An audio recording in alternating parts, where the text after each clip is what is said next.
Para moderar este painel, passamos a palavra ao senhor Ilson Bressan. Bom, a gente vai fazer como aquele comandante que sai atrasado de Congonhas para chegar em Brasília, e a gente vai recuperar o tempo durante o voo, porque as condições são ótimas, especialmente no momento de fazer projeto da CIM, significa que as condições base para o Brasil avançar são boas, então a gente recupera um pouquinho esse tempo. É um prazer dividir esse palco com vocês. João, Lilian, prazer compartilhar um pouco da experiência de cada um de nós aqui no palco. Eu vou ser um facilitador de uma conversa bastante dinâmica. Então, temos alguns guarda-reios aqui em torno do assunto inovação e empreendedorismo, e na medida que a gente vai avançando com o nosso bate-papo, a gente vai conduzindo e afunilando o tema mais para um lado, aprofundando, ou mais para o outro. Acho que apesar de eu estar solo aqui no palco como moderador, eu gostaria que todas as empresas do setor privado se sentissem aqui representados, porque quem faz o Brasil andar para frente, acompanhado do governo que ajuda com todo o ambiente regulatório, são todas as empresas e toda a indústria que está aqui presente. Eu gostaria de que todos se sentissem representados, porque a gente tem um papel fundamental para poder garantir que esse Brasil vá adiante. Dificilmente alguém que esteve aqui logo pela manhã não se emocionou quando a gente canta o hino nacional e quando a gente diz ordem e progresso, né? A gente todos queremos esse progresso e não é uma tarefa que a gente consiga fazer isoladamente. Então, acho que tem um elemento aqui de somar esforços de todas as individualidades, né? Quando a gente olha a indústria, especialmente o lado privado, em separado, mas eu sempre insisto que a tarefa que a gente tem pela frente é uma tarefa do nós, não é uma tarefa do eu. Então, a gente compete no mercado, cada empresa tem o seu espaço para competir, mas, acima de tudo, colaborando com o governo, a gente precisa assumir um papel colaborativo aqui, porque a tarefa que temos pela frente é gigante. Então, empreender e inovar faz parte desse ecossistema, e é isso que eu gostaria de compartilhar, e Lilian e João colocassem um pouquinho da sua experiência em relação a isso. Rogério apresentou muito bem um pano de fundo de que, talvez, no nosso ordem e progresso, tem muita vontade de progresso, mas está faltando muita ordem, né? Porque, afinal de contas, é um grande problema a gente conseguir... É inaceitável despender mais de 100 bilhões, né, conforme aquela pesquisa que a FGV fez, para a gente conseguir provar a identidade. Então, o Brasil não pode se orgulhar de ser primeiro num ranking de fraudes na América Latina ou de ataques cibernéticos. A gente precisa mudar essa situação e precisa botar ordem na casa. A grande esperança é que a gente tenha uma plataforma que está sendo criada por todos nós, privado, público primeiro e com o apoio do privado, que começa a botar um pouquinho de ordem, especialmente nesse tema da identidade. Então, assim, é o grande projeto, é a grande esperança que a gente tem para colocar o Brasil numa situação de melhor competitividade. E quando a gente olha para o mundo, todos os países que se desenvolveram tiveram nesse pilar o começo de tudo.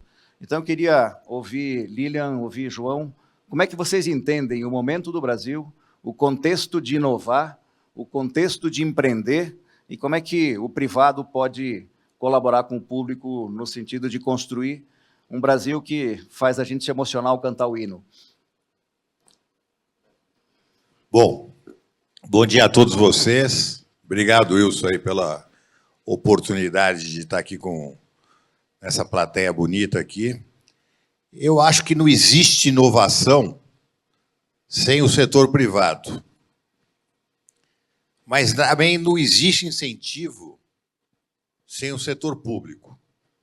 Então, a maneira que vocês encontraram aqui de conversar privado com público é muito salutar.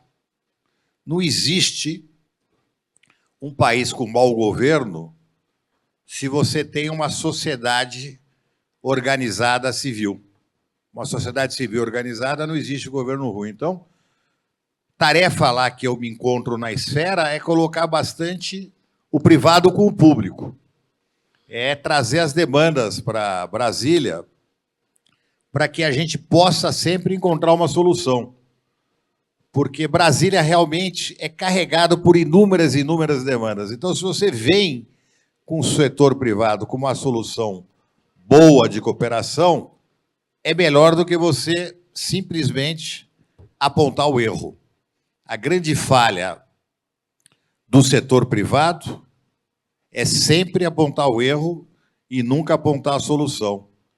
Então, assistir esse primeiro painel foi altamente enriquecedor para mim, porque o público e o privado estão conversando e daí vai surgir a solução, com 100% de certeza.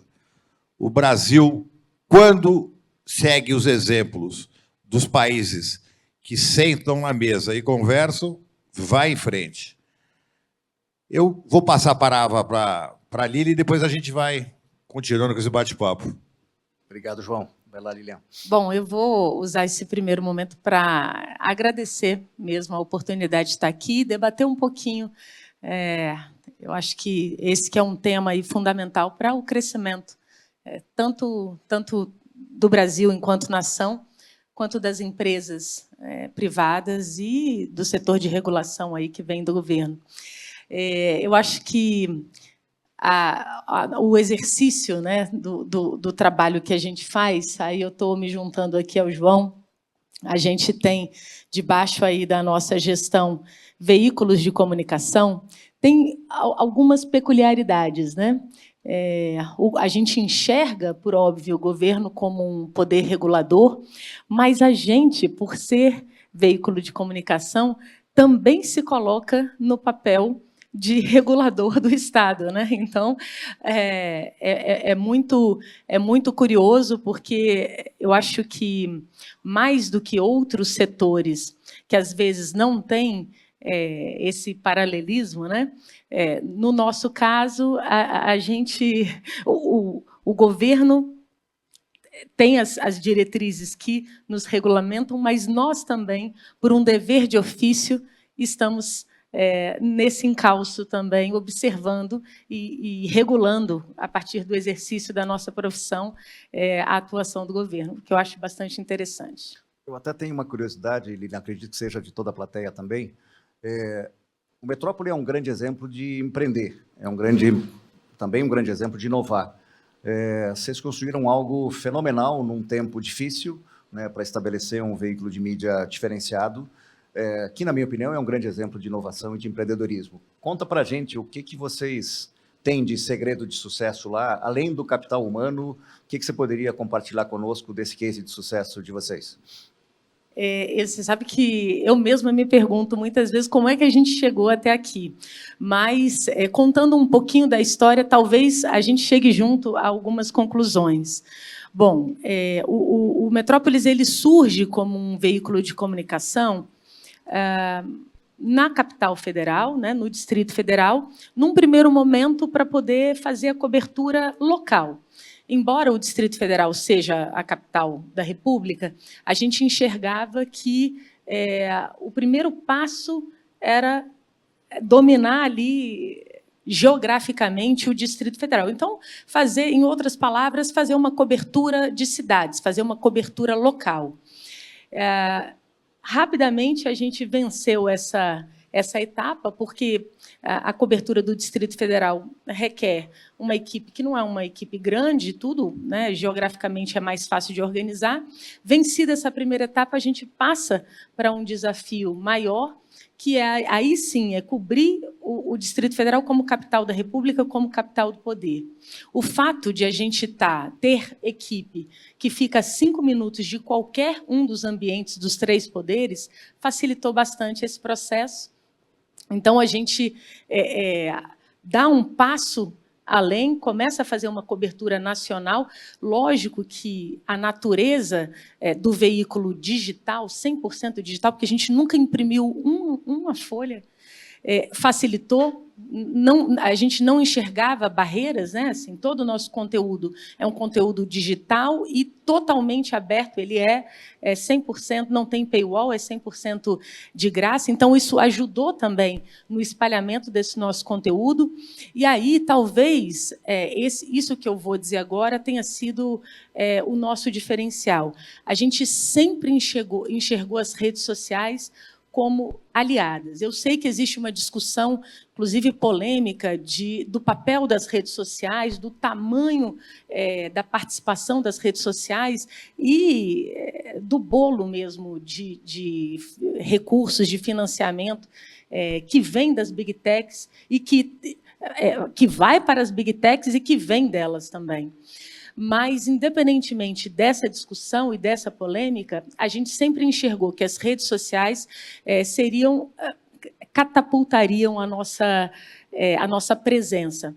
Então, diferentemente de alguns veículos ditos veículos tradicionais, a gente nunca elegeu... fez uma reserva de conteúdo, né? Isso daqui eu vou colocar só um pedacinho aqui na rede social e o resto as pessoas precisam de ir ao site para poder ler o conteúdo completo. Não, a gente precisa estar com o nosso conteúdo onde as pessoas querem e desejam estar e ler o conteúdo. Então, se as pessoas querem estar no Instagram, a gente vai estar lá com o nosso conteúdo 100% aberto. As pessoas estão no Facebook, então a gente vai estar lá. Elas estão preferindo o TikTok? Ok, é o X, é o Blue Sky, não importa. Onde quer que o público esteja, nós estamos disponibilizando o nosso conteúdo. Então, isso facilitou demais com que o Metrópolis alcançasse mesmo um público cada vez maior e foi um crescimento exponencial. Hoje, o Metrópolis, com 6 milhões, para mais de 6 milhões de seguidores no TikTok, por exemplo, é o maior veículo no Brasil com presença no TikTok, que é uma rede mais jovial, né? A gente alcança um público mais jovem. Então, eu acho que foi o nosso diferencial, talvez tenha sido indiscriminadamente a gente focar no espalhamento do nosso conteúdo sem fazer uma reserva de mercado. Mais ou menos isso. Muito legal. Acho que é uma inspiração forte.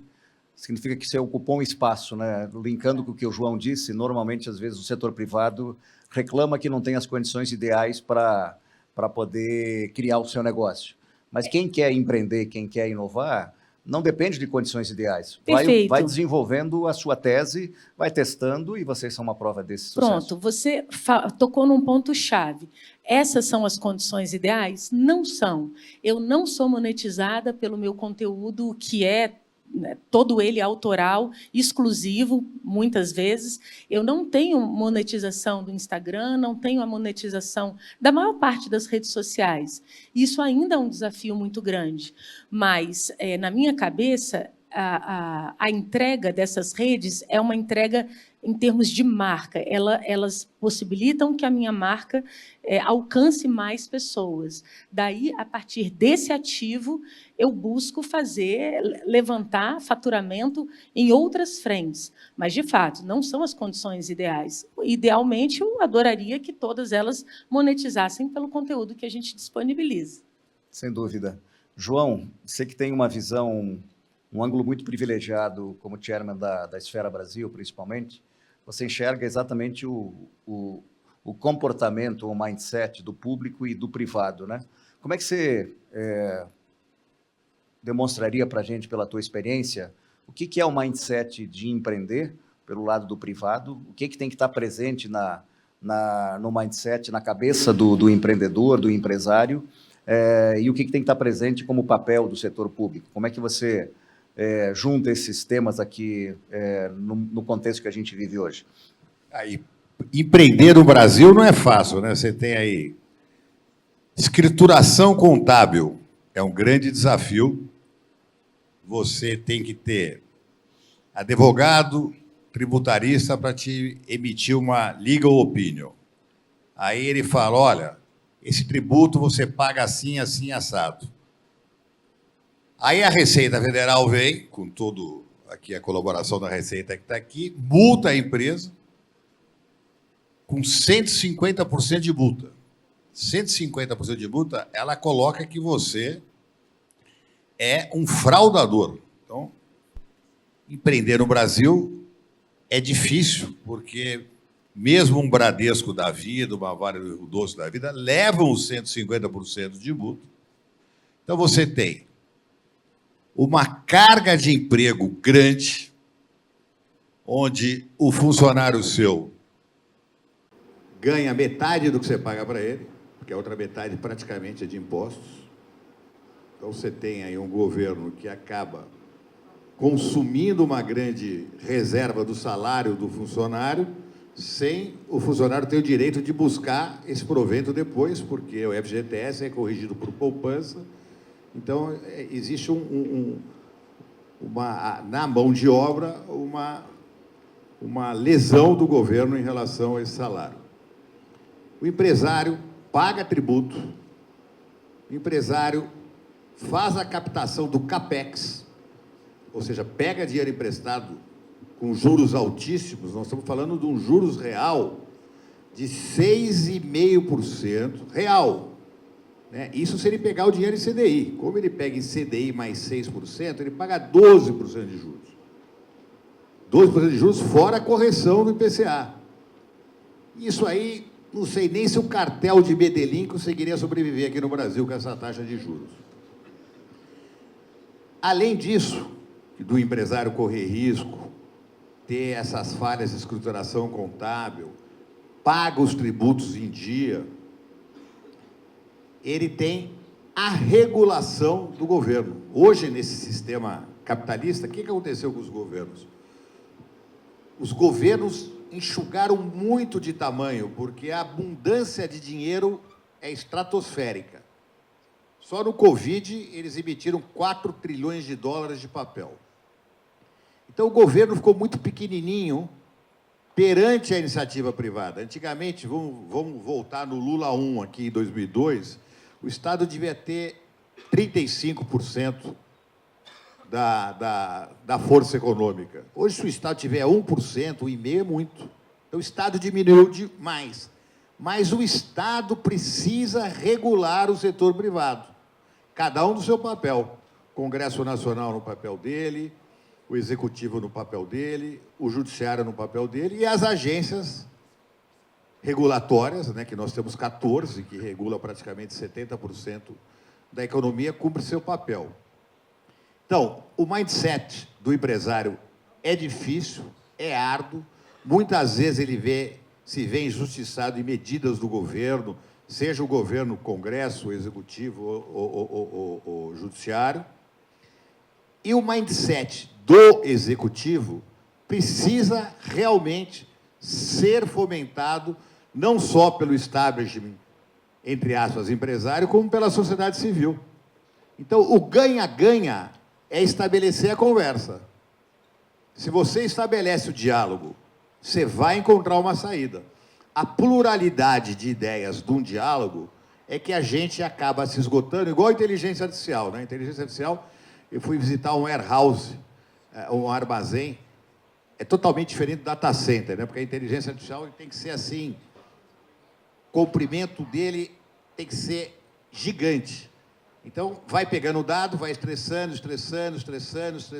volta tudo, repete, até ele estressar tanto o dado e de ter o dado positivo e certeiro naquilo lá.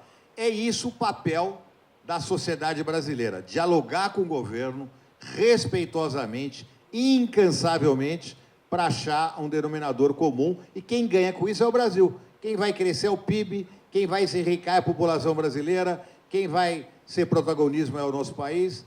Então, o diálogo, para mim, é fundamental, tanto no mindset do governo, como no mindset do privado. Você tocou num ponto que é inteligência artificial. Como é que isso impacta o nosso ambiente, seja a visão de vocês em relação a como impacta isso no público, como impacta os negócios, né? Os negócios que você precisa gerir, Lilian, os que você precisa gerir, João, o que todos os empresários aqui na sala precisam gerir. Como é que vocês, qual é a tendência que vocês enxergam para esse tema no futuro próximo aqui? Aliás, a gente tem, inclusive, um projeto de lei que começa a ser avaliado, estudado, partes pró, contra. Como é que vocês enxergam as deepfakes, mesclados com as redes sociais, mesclados com uma identidade que precisa ser única, que precisa prover bom serviço para o cidadão, mas, ao mesmo tempo, nesse ambiente complexo que a gente vive das mídias sociais e do empreender? Eu, na minha opinião, assim, que sempre mexi com com informação, né? Honestamente, eu não tenho nenhum receio. Tudo aquilo que vem para acrescentar, claro, chega cheio de desconfiança, né? Acho que, num primeiro momento, fica todo mundo tateando, querendo entender o que vem, o que isso vai acrescentar de bom e quais são os prejuízos que, eventualmente, esse novo ambiente vai trazer. Mas, quando a gente fala a deepfake e as próprias fake news, que são tão faladas aí atualmente, se a gente for reduzir esse termo ao que ele é, na verdade, nada mais é do que mentira elaborada, né? Assim, tudo bem, você tem mentira rudimentar, em época que a mentira era rudimentar, e você tem as mentiras que vão ficando cada vez mais elaboradas.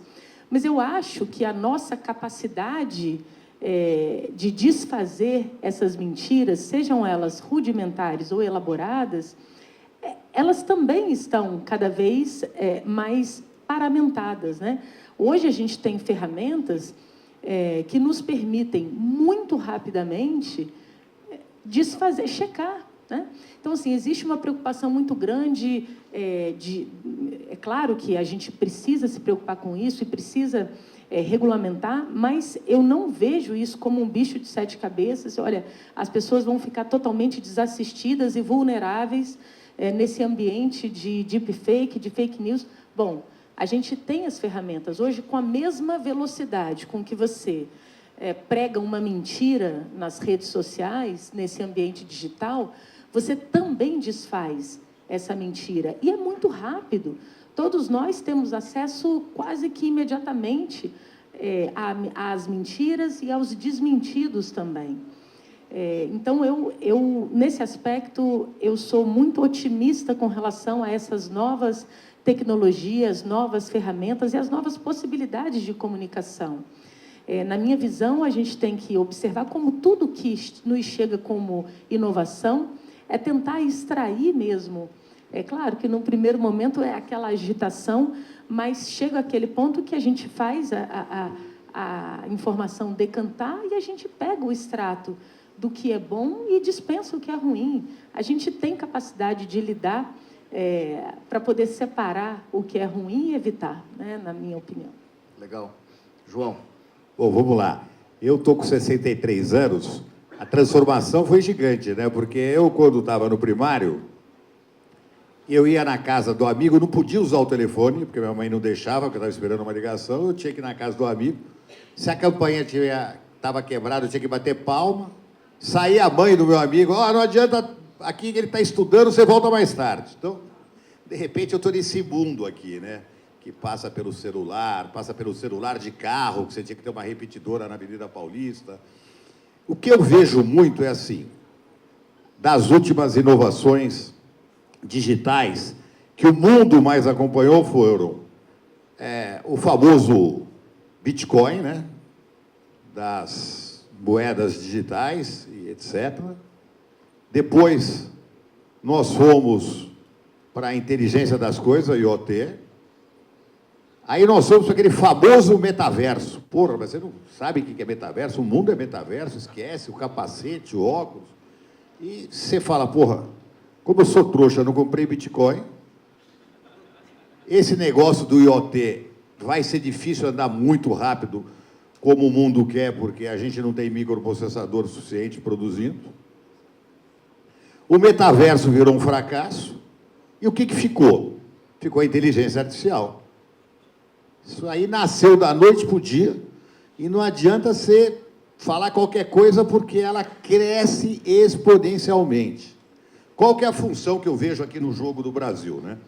Nós temos aqui os 3 poderes, as 3 instituições muito fortes, nós temos os freios e contrapesos, mas eu acho que a função do Congresso Nacional é regular a mídia social, que não regulou até hoje.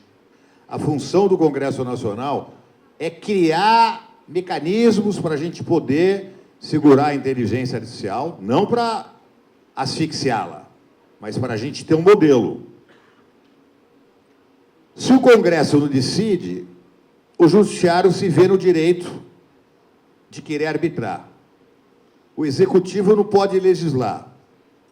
Então, compete muito aqui, um esforço de todos vocês, é criar uma fiscalização ou uma vigília em cima do Congresso para que ele possa regular as mídias sociais e que ele possa também apresentar alternativas da gente ter uma regulação da inteligência artificial, porque essa vai ser uma coisa que, se a gente tiver aqui o ano que vem, num outro debate desse, a mudança do mundo vai ser gigantesca. Esse veio para ficar. Então, o mundo cada vez mais vai se digitalizar, aqui com todos esses patrocinadores. Imagina vocês, quando vocês aplicarem a inteligência artificial no comportamento do cidadão brasileiro. O quanto o Estado vai economizar de gastos na saúde, na educação, o quanto vai ser aumentada a qualidade de vida do cidadão. Então, o meu propósito aqui é passar uma mensagem para vocês. Ajudem a fiscalizar, a pedir, a ligar para o deputado que vocês conhecem, para o Congresso ter a iniciativa de regular as mídias sociais e a inteligência artificial, porque vai ser muito proveitoso e salutar para o país. Obrigado, João. Acho que tem um componente no teu discurso aqui, que é a evolução de como a sociedade evoluiu lá da década de 90 para cá e como a tecnologia fez o mundo avançar. A gente enxerga no setor privado uma sociedade muito digital. O Brasil, por exemplo, é o segundo país em tempo de uso de tela do mundo, né? Só perde para a África do Sul. A gente passa a maior parte do tempo acordado em frente ao smartphone, TV, computador e por aí vai.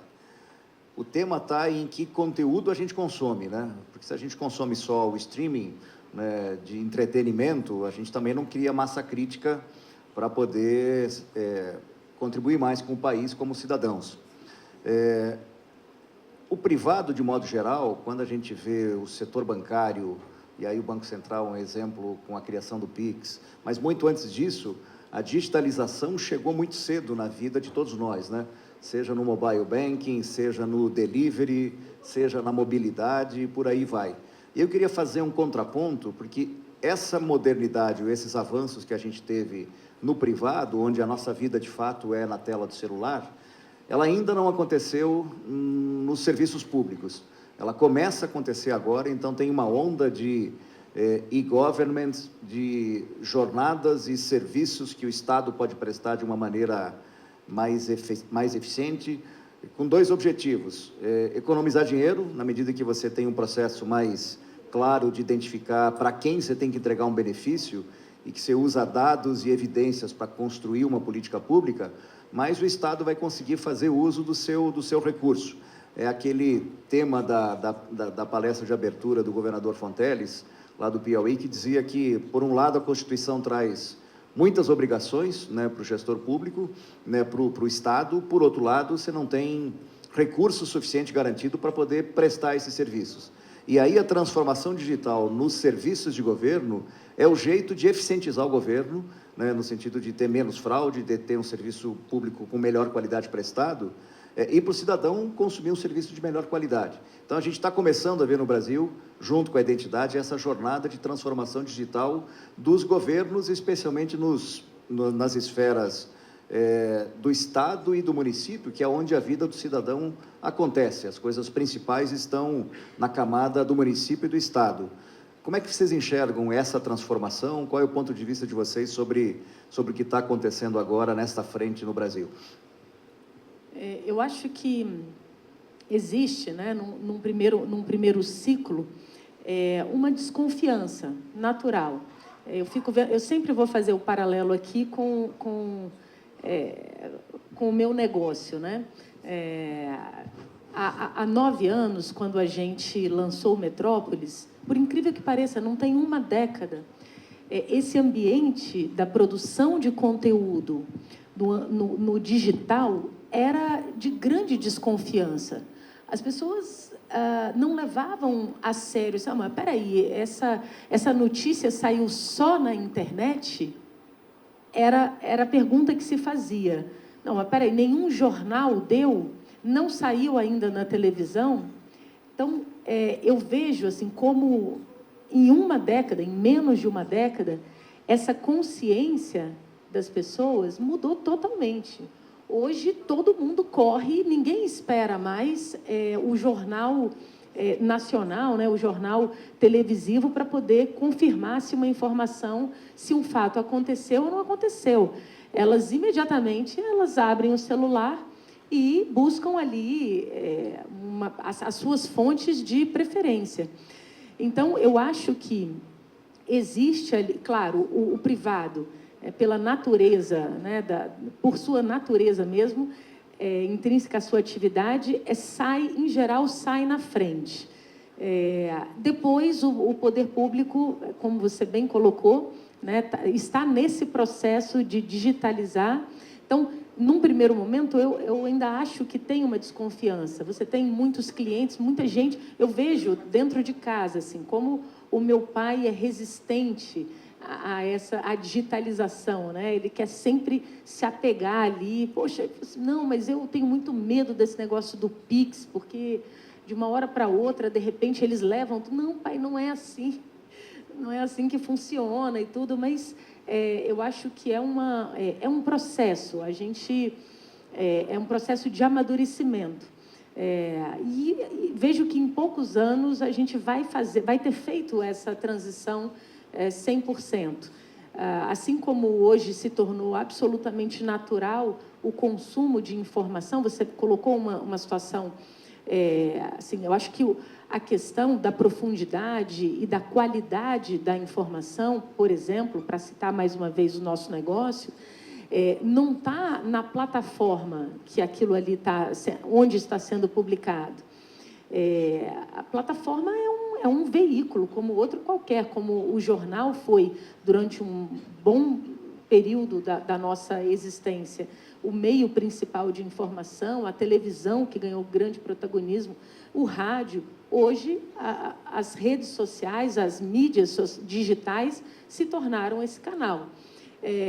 Eu costumo dizer, você pode, no ambiente digital, você pode informar um cidadão a partir de uma frase, para lembrar o nosso saudoso Twitter, com um tweet, você é capaz de dizer. Você disse que alguém morreu, olha, Silvio Santos morreu na madrugada deste sábado, num tweet, numa linha. E você também, nesse mesmo ambiente digital, você é capaz de apresentar um documentário altamente enriquecido com texto, áudio, vídeo, imagens em movimento. Enfim, a mesma plataforma onde cabe uma frase recheada de informação legítima, você também tem um documentário.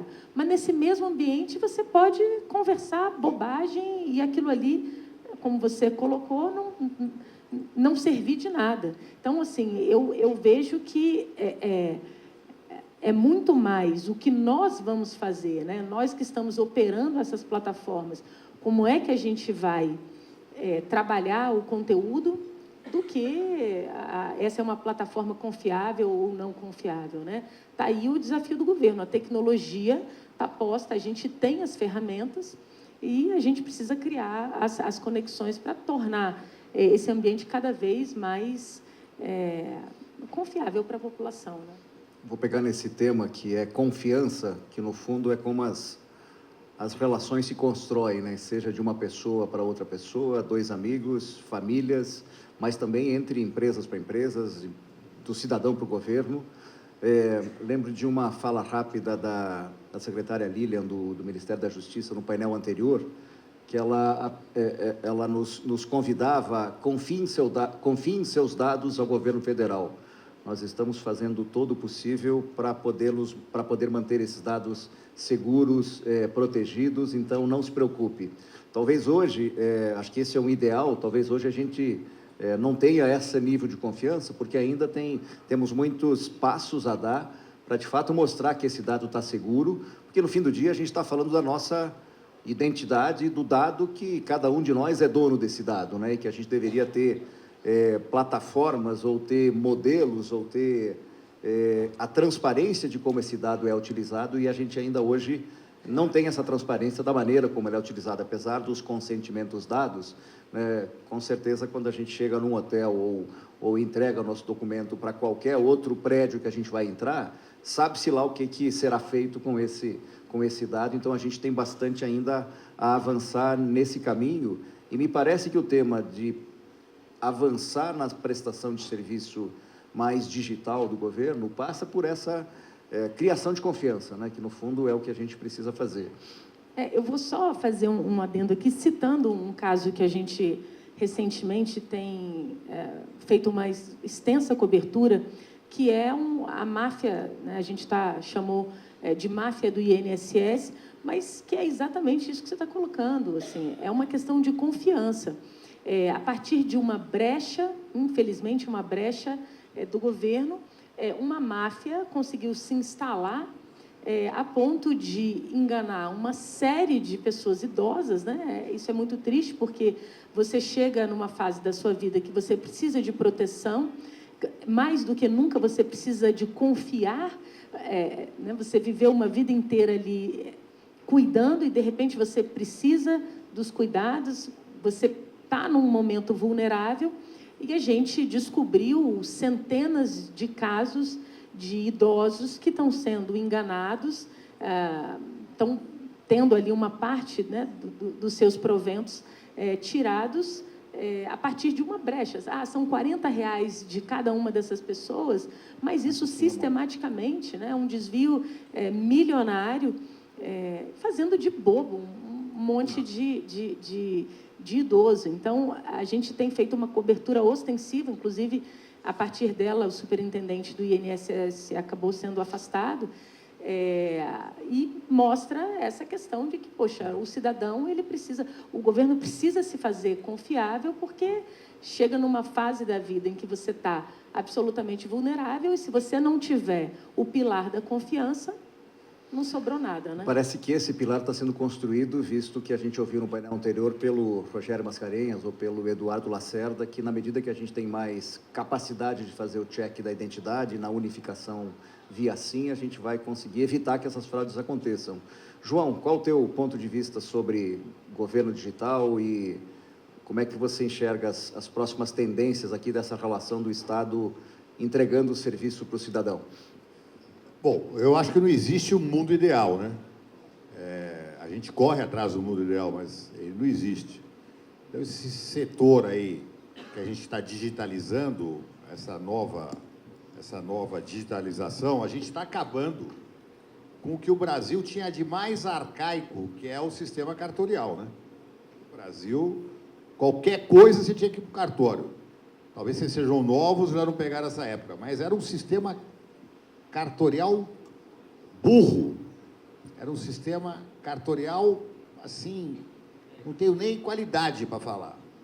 E, graças a Deus, veio esse capital privado. Não existe inovação sem vir do setor privado, como eu falei no começo, e também não existe incentivo sem vir do setor público.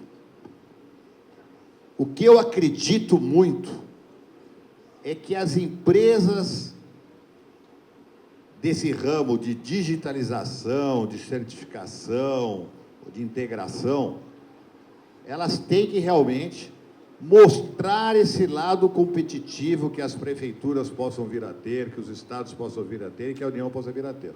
Eu acho que é dever de vocês pensarem da gente ter um cadastro único no SUS, porque é um absurdo a pessoa tirar uma chapa de pulmão aqui em Brasília, viajar para Ribeirão Preto e o cara não consegue acessar a imagem, tem que fazer outra chapa.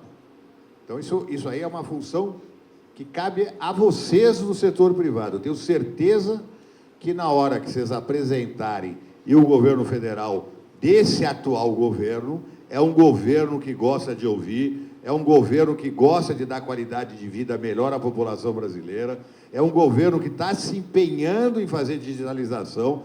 Tem aí o Rogério, a ministra Esther Dweck, o Lacerda coordenando. Então, vocês têm que se apegar nesse momento, e fazer o Brasil crescer, porque não está o crescimento do Brasil só baseado no governo. O setor privado tem que trazer, o setor privado tem que puxar, o setor privado tem que correr risco. Eu acredito nisso. Agora, quanto à falha de dados, é um processo que nós vamos passar, infelizmente. É um processo no pain, no gain. A gente vai ter que passar, mas vai corrigir. Tenho certeza que, com a capacidade do setor privado, eles vão combater todas essas falhas. Obrigado, João. A gente está se aproximando do final, temos 3 minutinhos ainda.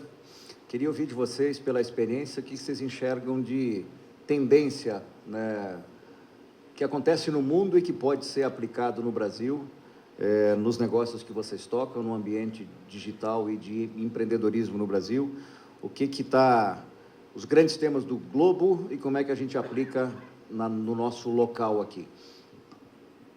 Bom, eu tenho um lado muito otimista mesmo. Estou complementando aquilo que eu falei anteriormente. Estou fazendo o meu aqui, esperando que, num futuro próximo, a gente tenha, né, como bem colocou o João aqui, que a gente tenha uma regulamentação, não no sentido de restringir o acesso das pessoas às informações e a nossa capacidade, a nossa liberdade de expressão de conteúdo, mas no sentido de equilibrar aí as forças, né? Se a gente for pensar, 80% de todo o dinheiro que circula no ambiente digital, ele está concentrado nas Big Techs.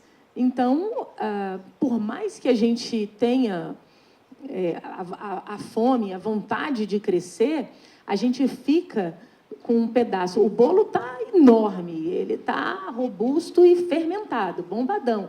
Mas a gente está com uma fatia, mas está mal distribuída, então a gente está com uma fatia muito fina. Eu enxergo que a gente vai conseguir melhorar cada vez mais o nosso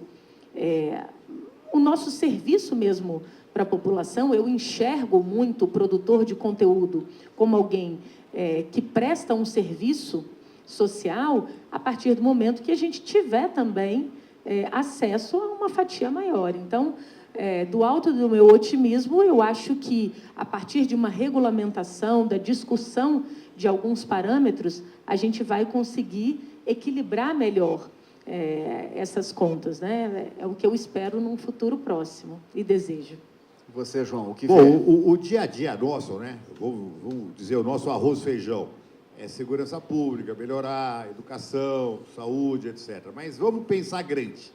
O que a gente precisa hoje aqui? São 2 palavras. Sustentabilidade. Sem a sustentabilidade, a gente não vai ter um mundo duradouro. Inovação. Inovação é esse belíssimo congresso que vocês estão fazendo aqui, esse fórum que vocês estão fazendo aqui, que eu tenho certeza que é a sustentabilidade e a inovação que vai catapultar essa nossa nação. Muito obrigado, pessoal. Obrigado, João. Obrigado, Lilian. Obrigado a todos e Muito todas. obrigada.